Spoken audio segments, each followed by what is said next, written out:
Today's episode is part of an ongoing effort to better understand data centers and what their presence could mean for the community. And there's a lot of conversation, a lot of emotion, a lot of questions when it comes to that. And really, our goal is to add a little bit of clarity through some real world experiences. And to do that, we found a guest who has been working inside data centers and spent some years inside of them and can share some valuable insight into that. So we want to welcome Eric Larson to our podcast. A pleasure having me.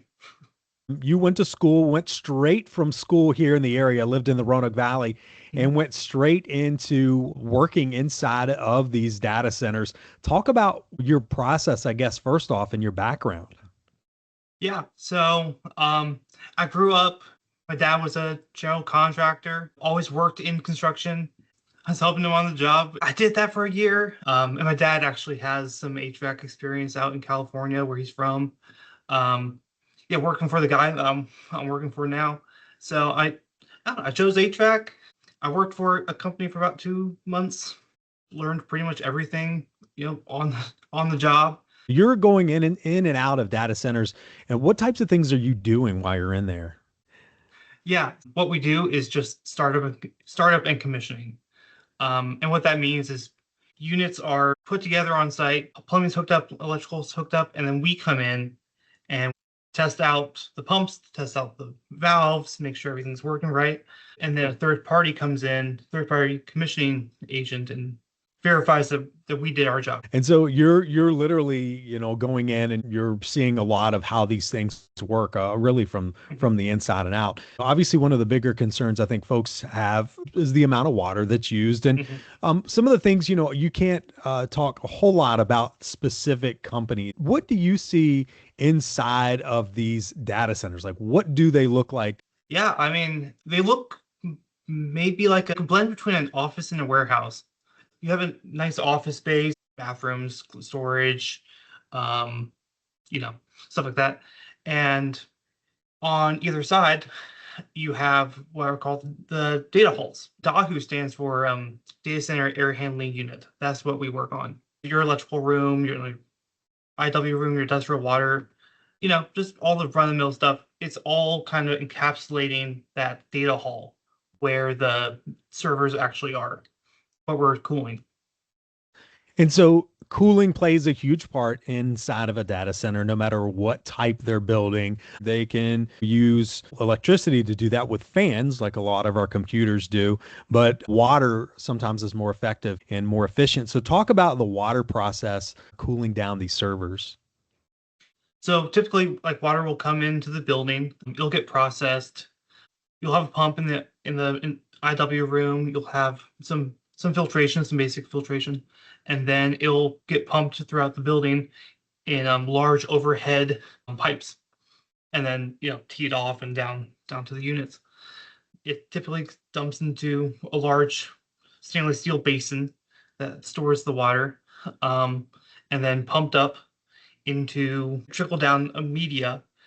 From the media, you have fans that blow and pack that water full of heat, cooling itself down, and then it's sent into the data hall. Once the water's done over the media, it will go down back into the sump, whatever is not evaporated from the heat. And so we talked about the inside of it. What would a data center look like outside? What might folks see in what you've experienced? Yeah, data centers can look different depending on how big a company they are. So companies like maybe AWS, Google, Meta, they might not boast that they're there. It's a large target for cyber attacks because the internet's so central to everything we do. So yeah, most of the time they just look like a large Walmart or something without any decoration, without any signs, or even like minimal light. They don't need very many lights at all. And when it comes to some of the gear that's outside, things like, the cooling systems and generators, and I mean, can you go into a little bit of detail of what types of things people may see outside of the data center itself? Yeah. Yeah. So you have very large generators. I mean, these are literally tractor trailers, semi trailers. You'll have backup generators that just are lined up there. And when you say And you backup, I'm install. sorry, when you say backup generators, so they're not on all the time. They're not, that you've noticed. So they're not on all the time. In 4 years, typically I work Monday through Friday, but in 4 years I've only heard them run once. But I was curious, they do look huge. I mean, they're Mhm. huge. It's interesting to say the perspective on them that are they're big tractor trailers. But if you think about it, they've got to be able to run that place if there's a if there's a power outages to keep the internet running. What are things that you've noticed when it comes to the some of the cooling towers? My sites don't utilize cooling towers in the traditional sense. It's because it's all like lukewarm water, like room temp water, straight from like the county. We don't we don't need like chillers. We don't need cooling towers. Some of our sites, though, and I'll briefly touch on this. They do use chilled water, so they have these cooling towers. They have these, large, hyper efficient ACs that cool the water.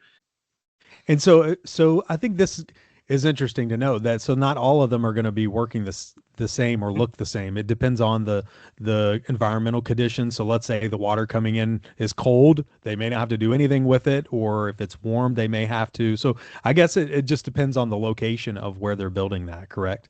Oh, yeah, it can depend on location. It can depend on just like design. Some data centers utilize outside dampers that you can bring in outside air, so you don't need the water to cool it.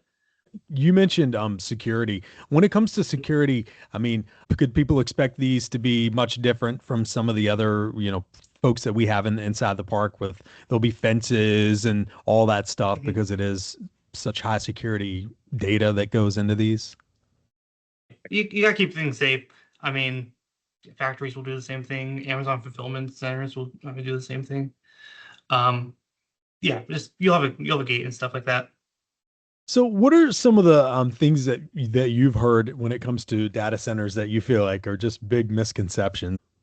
Yeah, my data centers, they're the ones to work at. They're very quiet. Um, I think that's number one. I don't know how they do it. These data centers, they use large exhaust fans because as much air as you push in, you got push out. Some kind of acoustic dampening will be used to keep those maintained. The walls are like several inches of concrete. You Yeah. you won't hear what's going on inside the data center from outside. It's all very quiet. We talked about water and the amount of water that's used when it comes to that. They may not use the same amount of water each day based on Mhm. different weather conditions or, demand or whatever. Is that part true? Oh yeah, oh yeah, definitely. Yeah, so it's very temperature dependent. All of the data centers I work at, they utilize what's called free cooling. Um, so most of the year you will actually be in free cooling because when it's already like winter, when it's already 40 degrees, you want the service to be a little warmer. So there'll be days where you don't use any water. Typically they'll come on like 10, 11 when it's starting to get like a little warm. So very, very much does it fluctuate, day to day. So I know that you can't say specifics, and actually, let's get into that part of it because I think a lot of people are they question like, well, why can't you talk? Oh We yeah. get a lot of questions about non-disclosure agreements and what those are.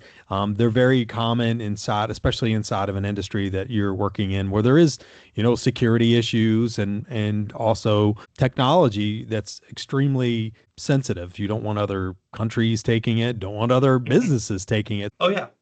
Yeah. I was just talking to somebody, this past week. I mean, they wanted to know like how many people in the data center need to sign NDAs, and I like, well, all of them.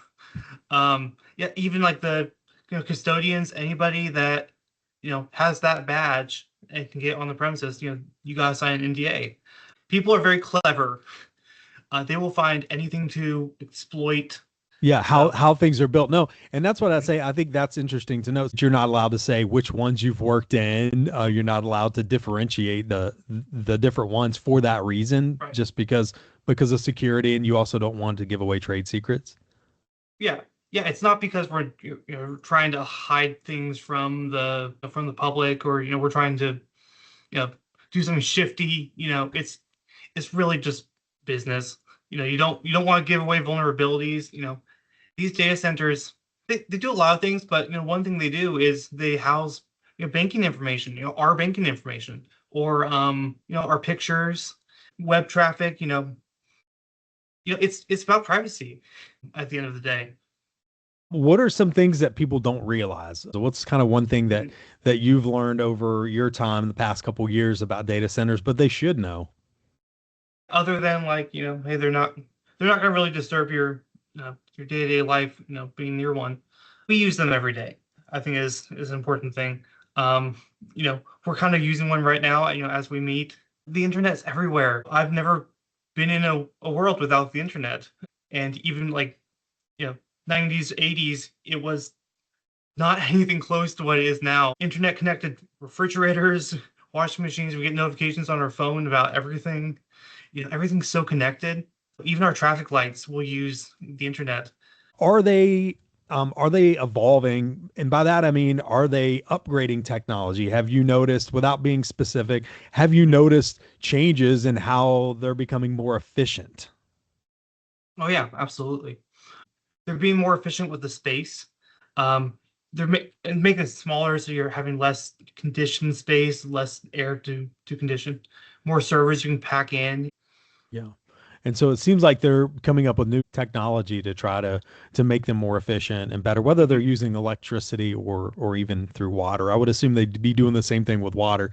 At the end of the day, they're having to pay the water bills. I want to hear a little bit more again about your background. Talk about, for someone that may be just starting out and trying to figure out what they want to do with their Mhm. technical skills. And is it a worthy field to go into? So yeah, I went to Virginia Western. I studied HVAC. It certainly does help. I mean, I'm a huge proponent of education. Some people, like, they have to learn on the job. My brother actually did after after I graduated from Virginia Western. Um, I needed some help over the summer, and I roped him in even before he finished high school. What has been the coolest thing that you've seen working there? I mean, when it comes to this, Hmm. just knowing that you're working on the internet. Oh yeah, yeah, I think that's it. Yeah, so working for this big company. I mean, it- I can't say who, but to say, hey, I work for Google, or I work for Meta, or I work for Apple, or Oracle, who does JavaScript, or Amazon. It's so cool when you're on when you're on Facebook. I'm helping cool those servers. It's all really cool. Like, consider it holistically. Before that, just Mhm. they're not as scary as what sometimes Oh the yeah. articles portray them to be. Mhm. They're mysterious. I work in them. I can tell you, like, they're not going to block out the moon, with the light pollution. They're not going to disrupt your sounds of nature. There are some cheaper data centers, that aren't going to go the extra mile with the acoustic panel. They're going to cut corners. Do you notice a difference in quality and cutting corners? And so you would want a name brand data center as opposed to someone that's not? Yeah, I would. Okay. I definitely want a Google data center, or a Facebook data center. Well, Eric, thank you so much for talking with me about data centers and kind of adding some insight on what people can expect when it comes to that. So good luck with everything. And who knows? I mean, do you know if you may one day work on the one here in Botetourt? Yeah, you never know. You know, it'd be a great opportunity for whoever ends up working there. I'd highly recommend it. Very cool. Well, thanks so much, Eric. I appreciate your time. Yeah, thanks for having me.